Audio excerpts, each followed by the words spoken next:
Hello ইব্রিয়ান, আসসালামু আলাইকুম। I hope আপনারা সবাই ভালো আছেন। আমি আলহামদুলিল্লাহ ভালো আছি। Welcome to my new blog story সিটির এপিসোড। তো ওই দিন হচ্ছে আমি আর আমার ফ্রেন্ড একটু শপিংয়ে গেছিলাম, বিকজ আমাদের কিছু কেনাকাটা ছিল। যাই হোক, কেনার পরে আমরা একটু ঘুরতেছিলাম, ঘোরার পর বের হয়ে গেলাম। বের হয়ে হচ্ছে দুইজন দুইটা পাপড় কিনলাম। পাপড় খেতে খেতে এখন রিক্সা করে চলে যাচ্ছি। তো আমরা হচ্ছে এমন রোদ, আল্লাহ, রোদে পুরো সারখার অবস্থা, পুইরা যাইতেছিলাম, মনে হচ্ছে স্কিন পুড়ে যাচ্ছিল, এরকম তাপ। আর এটা ছিল একদম ভর দুপুরবেলা। তো আমরা বের হয়েছি একটা উদ্দেশ্যে, সেটা হচ্ছে আমরা এই প্লেটারটা খেতে হচ্ছে সুলতান ডাইনে। এর আগে একদিন গেছি, পাই নাই, বাট আজকে আবার গেছি। আমার ফ্রেন্ডের নাকি এটা খেতেই হবে, ও নাকি এটার অনেক রিভিউ দেখছে, ও এটা খেতেই হবে। বাট সুলতান ডাইনে 2 দিন গিয়ে ফিরে আসার পর সে বলছে 6 মাসের আগে এটা খাওয়ার জন্য সে আর যাবে না। তো আমাদের তো লাঞ্চ করতে হবে, দুপুর হয়ে গেছে, অনেক ক্ষুধা লাগছে। সো আমরা চলে গেলাম কাচ্চি বাইয়ে, বিকজ সুলতান ডাইনে সে খাবেই না, রাগে জিতবে। তো কি আর করার, তো আমরা হচ্ছে কাচ্চি বাইয়ে আসার পরে দেখলাম একটু ভিড় কম আছে, বাট সুলতান ডাইনে ওই যে মানুষ ওই প্লেটারটা খেতে যাচ্ছে। এটা বিকজ একটা রেজালা আর পোলাও ছিল, পোলাওর প্লেটার, বাট এটা নাকি খুবই মজা, যারা খাইছে সবাই বলছে। তো যাই হোক, এটা আমাদের রিজিকে নাই। এটা মানে ওপেন হয় হচ্ছে দোকান কয়টায়, 11টায়, 12টায় এই প্লেটার শেষ হয়ে যায়। চিন্তা করেন অবস্থা। তো এটা নিয়ে আমার ফ্রেন্ড একদম স্যাড হয়ে আছে। যাই হোক, এখন আমরা কাচ্চি বাইয়ে এসে কাচ্চি খেলাম, তারপর হচ্ছে বের হয়ে যাচ্ছি, আমরা একটু শপিংয়ে যাব আবার, কারণ শপিং ছাড়া লাইফে আর কিছুই নেই, শপিংটাই হচ্ছে মেন। তো এই তো আমরা হচ্ছে ফার্স্টে গেলাম হচ্ছে একটু স্যালনে গেছি একটা কাজে। তো কাজটা ছিল আমার। সো যাওয়ার পরে তো ভ্যানিটিতে চলে আসলাম। সো আমি যে কাজটা করাবো এটা নাকি এখানে খুব ভালো হয়, এই জন্য তাদের সাথে কথা বলতে আসলাম। তো ওনাদের বিহেভিয়ার মানে পরিবেশ সব কিছু অনেক ভালো ছিল, আমার কাছে খুব ভালো লাগছে। বাট আমি যে কাজটা করাবো এটা মানে হবে না নাকি ওনাদের এখানে। সো আমি একরাশ দুঃখ নিয়ে বের হয়ে গেলাম। তারপরে আসলাম শপিংয়ে। আমরা হচ্ছে ফার্স্টে কিছু ড্রেস কিনছি, তারপরে আমার ফ্রেন্ডের মিশন শুরু হলো, লেসের মিশন। মনে হয় আমাকে সে মার্কেটে ঘুরাইতে ঘুরাইতে পাগল বানাই ফেলছে, দুনিয়ার লেস খুঁজা সে 2টা লেস কিনছে। যাই হোক, তারপরে হচ্ছে আমি সরাসরি চলে আসলাম আমার হাজব্যান্ডের শপে।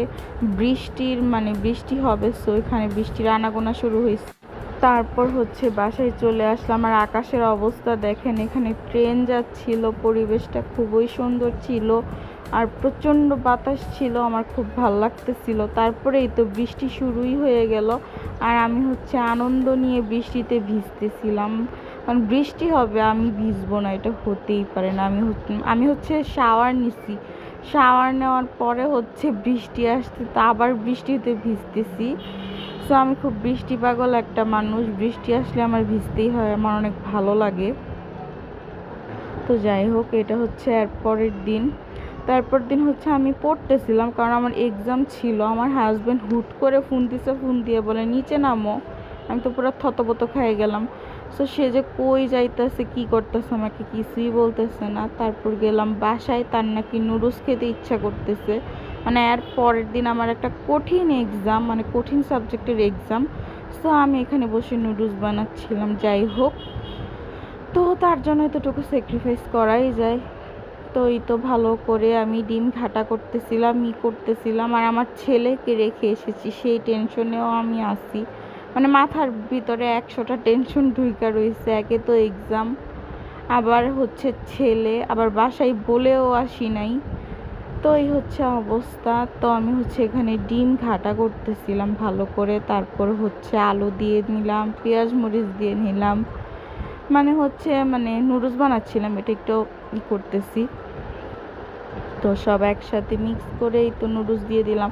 আর আমার হাজব্যান্ডের হচ্ছে নুডলস খুবই পছন্দ, তার নুডলস হইলে অন্য কিছু আর লাগে না। সে মুন্সিগঞ্জ গিয়েছিল একটা হিন্দু বিয়ে খেতে, তো ওইখান থেকে আসছে, সে নিজেও অনেক অনেক টায়ার্ড, তো সন্ধ্যা হয়ে গেছে। তো এই জন্য হচ্ছে নুডলস বানাই দিলাম।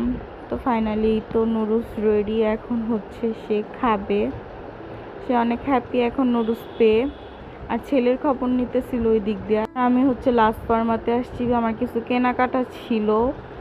তো আসার পরে এখান থেকে হচ্ছে 1 নম্বরে নিতে আসছি হচ্ছে আমার ছেলের দুধ। ওর দুধ শেষ হয়ে গেছে, ও হচ্ছে এই দুধটা খাই নিডু, এটা অনেক ভালো। তারপর হচ্ছে আমার ছেলের জন্য কিছু ফ্রোজেন খাবার নিয়ে নিলাম, কারণ অনেক সময় বিকালে টুকটাক স্ন্যাক্স দেওয়া লাগে। তো এই তো ফ্রোজেন খাবার নিয়ে এখন হচ্ছে আমি বাসায় চলে যাচ্ছি। আর যাওয়ার পথে হচ্ছে আমি এখানে মোমো দেখেছি, তো আমার মোমো তো খেতেই হবে, কারণ আমি হচ্ছে 1 নম্বরের মোমো লাভার। তো এখানে বসে হচ্ছে আমি মোমো অর্ডার দিলাম। তো তারপর হচ্ছে মনের সুখে মোমো খাচ্ছিলাম। এই তো কফিও নিয়ে নিলাম, কারণ বাসায় গিয়ে আমার ধুমসে পড়ালেখা করতে হবে। সো এখান থেকে আমি নাস্তা সেরে যাচ্ছি। যদিও আমাকে সে নুডলস খেতে বলেছিল, বাট আমার কেন জানি ইচ্ছে করতেছিল না, তাই হচ্ছে আমি এখানে মোমো খাচ্ছিলাম বসে বসে টেস্টি টেডে। এই মোমোগুলি ভালোই মজা, কিন্তু সাইজে একটু বেশি ছোট, কারণ ঘরের মতো তো কখনোই হবে না। তারপর হচ্ছে এখানে আমি পড়তেছিলাম, এটা হচ্ছে আমার আব্বু আমার জন্য নিয়ে আসছিল বুক স্ট্যান্ড। তারপরে আমি সারা রাত পড়াশোনা করছি। তারপর হচ্ছে এখানে বিরিয়ানি রান্না করেছিল আম্মু, সো আমি এখন ডিনার করতেছি। আর আজকের ব্লগটা এই পর্যন্তই। সবাই ভালো থাকবেন, সুস্থ